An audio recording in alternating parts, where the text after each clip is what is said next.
चंद्रशेखर आजाद का दिमाग ओवैसी की डेयरिंग और पलट गया बिहार चुनाव। चंद्रशेखर आजाद और असद ओवैसी के साथ तड़का लगाएंगे स्वामी प्रसाद मौर्य। गठबंधन में खलबली तो एनडीए वाले हैरान, प्रशांत किशोर परेशान। नीतीश कुमार चिराग पासवान को साथ आने देंगे या नहीं? कांग्रेस को महागठबंधन में कितनी सीटें मिलेंगी? लालू के बेटे के खिलाफ कौन लड़ेगा? बीजेपी नीतीश को सीएम का चेहरा मानेगी या नहीं?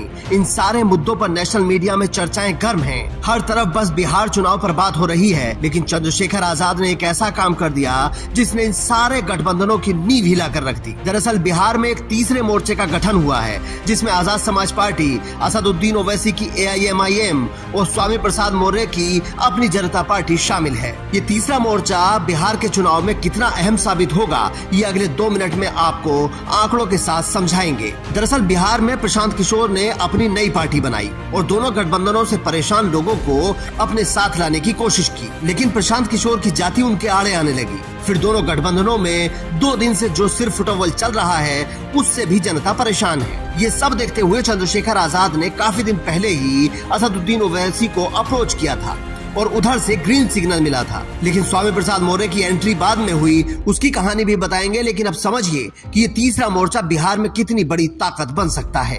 ये 2025 विधानसभा इलेक्शन बिहार के लिए तारीखी फैसला है कि देश के अंदर में दलितों, अक़लियतों, मजबूरों, मकबूरों, वंचितों और शोषितों की 3 बड़ी तवाना आवाज को एकजुट होने का मौका मिला है और AIMIM और की जानिब से ये पहल हुई है और बिहार में एक गठबंधन बना है जो चंद्रशेखर आजाद साहब की आजाद समाज पार्टी, काशीराम और स्वामी प्रसाद मौर्य साहब की अपनी जनता पार्टी, ये तीनों पार्टियों ने मिलकर एक महाज बनाया है।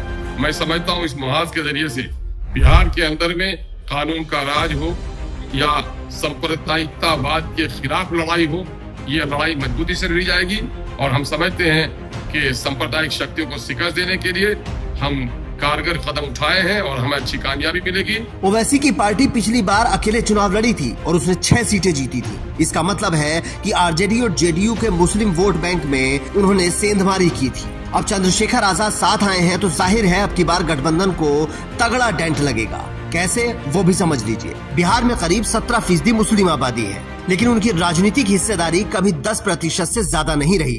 10% भी 1985 में थी, जब संयुक्त बिहार की 324 सीटों में से 34 मुस्लिम विधायक चुनकर आए थे, जबकि करीब 70 सीटें ऐसी हैं जिन्हें मुसलमान या तो अपने दम पर जिता सकते हैं या फिर निर्णायक भूमिका में हैं, लेकिन फिर भी 20 विधायक नहीं बन पाते। फिलहाल बिहार में 19 मुस्लिम विधायक हैं। दूसरी तरफ बिहार में करीब 20% दलित हैं, जो सीधे 100 से ज्यादा सीटों पर असर डालते हैं।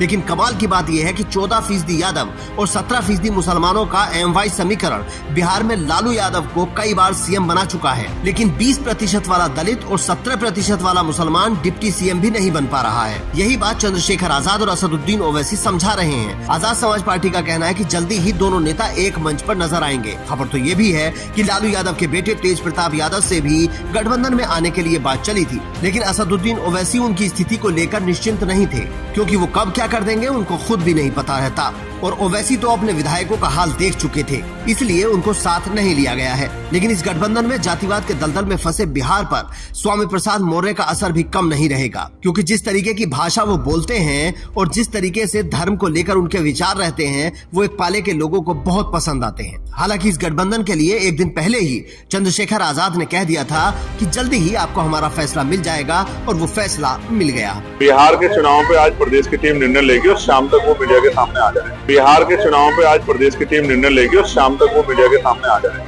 बिहार के इस गठबंधन में ओवैसी की पार्टी बड़े भाई के तौर पर लड़ेगी, लेकिन इस ट्रेलर में अगर सब कुछ ठीक रहा तो 2027 में पूरी पिक्चर यूपी में रिलीज होगी, जिसे अखिलेश यादव बचा नहीं पाएंगे। Bureau report, Indian news.